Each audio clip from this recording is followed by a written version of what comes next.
Саламатсыздар ма? Бүгінгі видео сабақта ғарыштық дешифрлеу ұғымын, дешифрлеу белгілерін, жер бетіндегі нысандар дешифрлеудің физикалық негіздерін, Elvis бағдарламасының интерфейсін және базалық мүмкіндіктерін, Elvis бағдарламасын орнатуды қарастырамыз. Алдымен дешифрлеу ұғымына анықтама беріп кетейік. Дешифрлеу ғарыштық түсірілімдегі нысандардың қасиеттері мен олардың бейнеленуі арасындағы байланысты анықтау процесі, немесе ғарыштық түсірілімдегі нысандарды тану және оны сипаттау процесін айтамыз. Дешифрлеудің негізгі қағидалары ол нысандарды олардың даму барысы мен қоршаған орта контекстінде талдау, сондай-ақ жалпыдан жекеге өту, яғни суреттегі жергілікті жердің ақпараттық моделін біртұтас жердің бір бөлігі ретінде дәйекті зерттеуді айтамыз.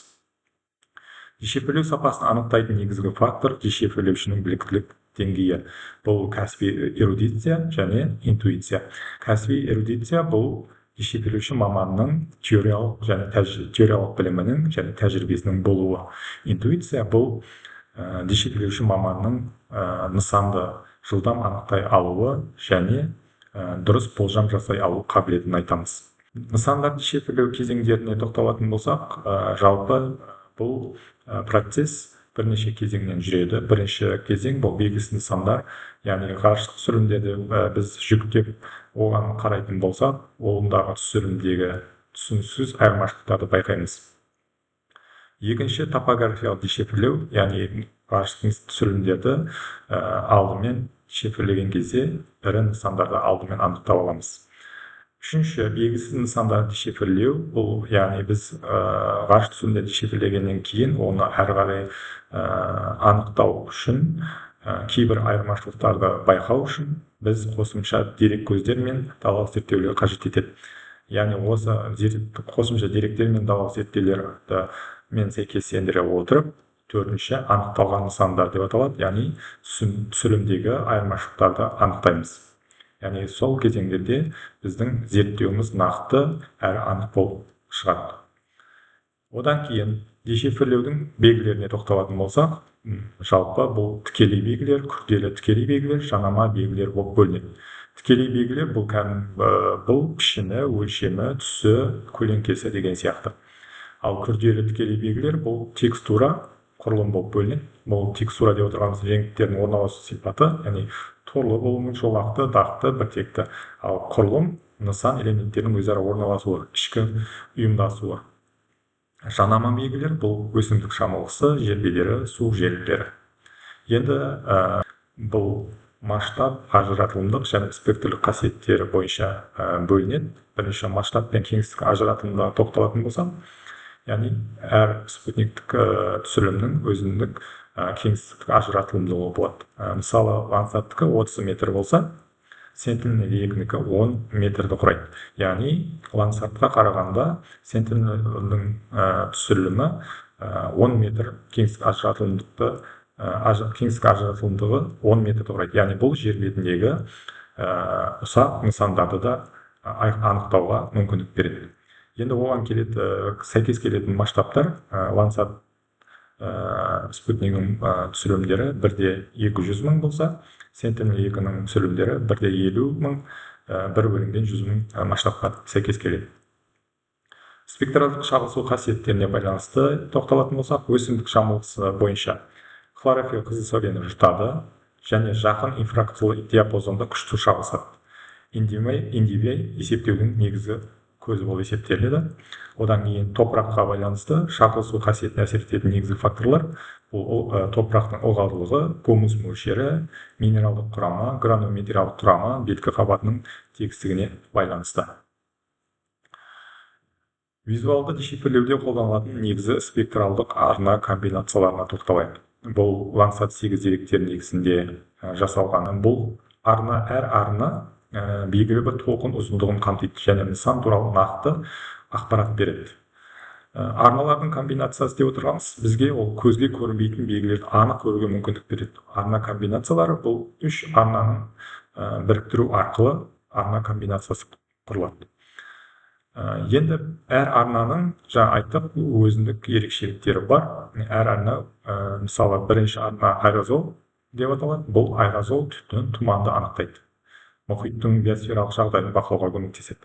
Екінші, білу, көк, су айдындарын айдындары, жағалау, топырақ және өсімдіктерді ажыратуға көмектеседі. Үшінші, грейн жасыл арна өсімдіктердің жасыл бөліктерін анықтайды, топырақ ерекшеліктерін көрсетеді. Төртінші, ред қызыл арна өсімдіктер пигменттерін жақсы ажыратуға мүмкіндік береді. Бесінші арна нейр сау өсімдіктер күшті шағылыстырады, индивидуя және өсімдік жағдайын бағалау үшін маңызды арна болып есептелінеді. Одан кейін свир 1 суды жақсы сіңіреді, өсімдік топырақ түрлері бұлт, қар және мұзды ажыратуға тиімді. Жетінші арна свир 2 топырақ ылғалдылығы мен минералдық құрамы туралы ақпарат береді. Панхроматикалық арна ең жоғары кеңістік ажыратымдылықты көрсетеді. Тоғызыншы, гирус бұл шарпы және бұлдақ бұлттарды анықтауға көмектеседі. 10-11 арна тир 1, тир 2 арнасы бұл жер бетінің температурасы туралы ақпарат береді.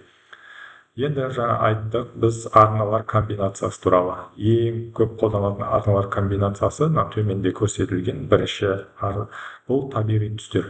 Бізде Google жерден қарасақ, Google карталардан қарасақ, бізге спутниктік сурет осындай бізге табиғи түстер түрінде көрінеді. Яғни олар бізге спутник түсірілімді өңдеп бергендігі. Осындай арналар комбинациясына қойып бізге дайын өңделген карта түрінде көрінеді. Одан кейін мысалы 5-4-3 бұл жасанды түстер. Яғни бұл одан кейін 7-5-3 жасанды түстері, 5-6-2 жасанды түстері. Бұлар әрқайсысы әртүрлі зерттеу нысандарына байланысты жасалады. 5-4-3 бұл өсімдік жай-күйін зерттеу болса, 5-6-2 бұл орман ресурстарын басқару, кесілген және қалпына келіп жатқан аумақтарды анықтау, өсімдік жасын анықтауда қолданылады. Енді келесі бізде Elvis бағдарламасында түсірілімдерді дешифрлеу. Енді осы ғарыш түсірілімдерді дешифрлеуде осы Elvis бағдарламасының мүмкіндігі зор. Және бұл Elvis бағдарламасы жер және су жөнінде интеграцияланған ақпараттық жүйе. Бұны бастапқыда Elvis бағдарламасын Нидерландының халықаралық ақпарат ғылымдар және жер бақылау институты зерттеушілер мен студенттер үшін әзірлеген.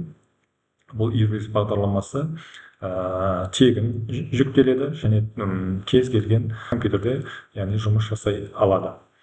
Бұл бір орнатып алғаннан кейін интернет көзсіз жұмыс жасай беруге болады.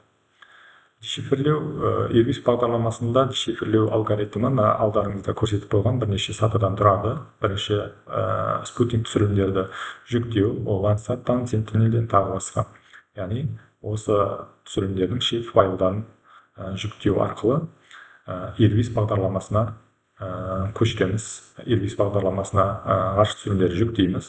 Одан кейін үшінші алдын ала өңдейміз оны. Ол мап-лист жасау, геореференс арналар келтіру. Одан кейін төртінші оны біз ғарыш түсірілімдерді көзге көріну үшін оны визуалды дешифрлеу жасаймыз. Одан кейін оны белгілі бір зерттеу аймағымыздағы нысандарды нақты анықтау үшін оны класстарға бөлеміз, классификация жасаймыз. Алтыншы дәлдігін бағалау, жетінші яғни тақырыптық карта құру. Осындай алгоритм бойынша жұмыс жасайды. Мысал ретінде оң жағында Sentinel-2 түсірілімі және Elvis интерфейсіндегі айырмашылықтарын көрсетіп қойған. Бірінші суретте бұл табиғи түске келтірілген ғарыш сурет. Ал екінші Elvis бағдарламасында өңделген карта. Екеуінден айырмашылығы табиғи түсте бұл көзге көрінетін табиғи түске келтірген, онда зерттеу нысанымызда өзгерісті айқын байқамауымыз мүмкін. Ал Elvis бағдарламасында белгілі бір зерттеу бағыты бойынша картаны өңдеген кезде бізге сол зерттеу нысанымыздың анық байқауға мүмкіндік береді. Енді біз осы Elvis бағдарламасын қалай орнатамыз, сол жайлы әрі қарай жалғастырайық. Алдарыңызда Elvis бағдарламасын орнату үшін сіздерге сілтеме берілген. Осы сілтемені сіздердің өздеріңіздің компьютерлеріңіздің интернет браузеріне барып, мекен-жай адресіне қоятын болсаңыздар, осындай бет ашылады. Осы бет бұл Elvis бағдарламасын тікелей жүктеуге болатын бағдарлама. Жүктеу бетіне бірден апарады сіздерді. Бұл бетте қарап отырсақ, бірнеше файлдар берілген. Әр файлдың тұстарында уақыттар көрсетілген. Әр уақыт осы файлдардың жаңарғанын көрсетеді. Бұл бетті ашқаннан кейін біз өзімізге архив түріндегі zip файлды жүктеуіңіз керек. Қызылмен сіздерге көрсетіп қойдым. Яғни бұл соңғы уақыттағы өзгерістер енгізілген файл. Яғни 26 сентябрь 2025 жылғы соңғы өзгерістер енген архив файл. Осы архив файлды компьютерімізге көшіруіміз қажет. Мен сіздерге қазір тікелей осыған кіріп көрсетемін. Міне, мен тікелей сілтеме арқылы өттім. Сол кезеңдерде менде интернет браузерімде сол жүктейтін бетке бірден өтті. Сол астыңғы бөлігін қарайтын болсақ, жаңағы скриншоттағы көрсетілгендей 26 сентябрь 2025 жылғы zip файлды көріп отырмыз. Осы zip файлды компьютерімізге көшіреміз. Мен үстіне бір бассаңыздар, компьютер автоматты түрде оны көшіреді. Ол сіздердің загрузка файлдарыңызға түседі. Мына жерде ол көшіріліп жатыр. Бұл бірнеше уақытты алуы мүмкін. Көшіріліп болғаннан кейін әрі қарай жұмысты жалғастырамыз. Бізде Airbus бағдарламасының архив файлы біздің загрузка папкамызге көшірілді. Ол папкаға тікелей папканың белгісін басу арқылы өтеміз.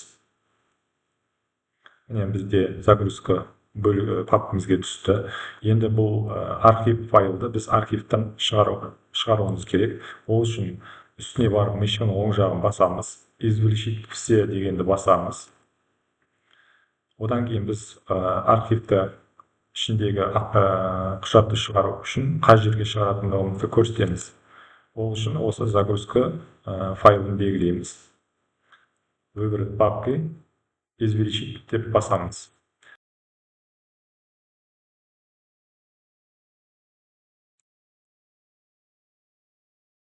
Алдарыңызда көріп отырғандай, біз архивтегі файлды архивтен шығардық, извлечение жасадық. Енді осы папканы біз компьютеріміздің негізгі C дискісіне апаруымыз қажет. Ол үшін папканың үстіне барып мышының оң жағын басамыз. Where is it деп аламыз. Одан кейін компьютердің C дискісіне барамыз. C дискісі бізде программалар орнатылатын компьютердің негізгі жады. Осы C дискісіне біз көшіреміз. Ставить етеміз. Ставить еткен кезде де бірнеше уақытты алады. Біздің C дискімізге біздің жаңа папкамыз көшірілді. Енді осы Airbus папкасының ішіне екі рет басу арқылы кіреміз. Папканың ішіне кіргеннен кейін төмен қарай түссек, Airbus белгісі бар, файлы бар. Осы файлды екі рет бассақ, Airbus бағдарламасы орнатылады. Екі рет басамыз. Екі рет басқаннан кейін біздің компьютерімізде осындай бет ашылады. Бұл вирус екен деп қорқып кетпеңіздер. Біз подробныйны басамыз.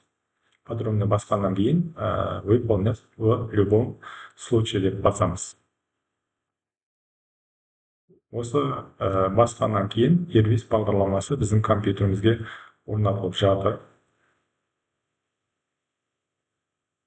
Міне белгісі, орнатылып жатқан белгісі шықты. Airbus бағдарламасының беті ашылып жатыр. Airbus бағдарламасының беті ашылды. Енді Airbus бағдарламасы C дискісіне кіріп, оның осы папкасынан кіріп, оны қайта осы жақтан іске қоспай-ақ, бұл Airbus бағдарламасының белгісін біз рабочий столға ярлык етіп шығарып қоюымызға болады. Сол кезеңде рабочий столда ярлык арқылы біз бірден Airbus бағдарламасын іске қосамыз. Ол үшін Airbus бағдарламасының Airbus белгісінің үстіне барып, мышканың оң жағын басамыз. Показать дополнительные параметры. Отправить рабочий столға ярлык, создать ярлык деп, яғни көшіреміз. Рабочий столға көшіргеннен кейін бізде осындай рабочий столда Airbus белгісі көрсетілген Airbus ярлык деген шығады. Яғни осы ярлыкты екі рет басу арқылы біз бірден Airbus бағдарламасын қоса береміз. Егерде копировать етіп әкеліп ставить ететін болсаңыздар, ол кезде кірмей қалады. Сондықтан оны отправить рабочий стол деп ярлык етіп түсіруіңіз керек.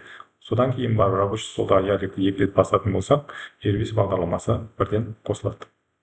Осымен видео сабағымыз аяқталды. Тыңдағандарыңызға рахмет.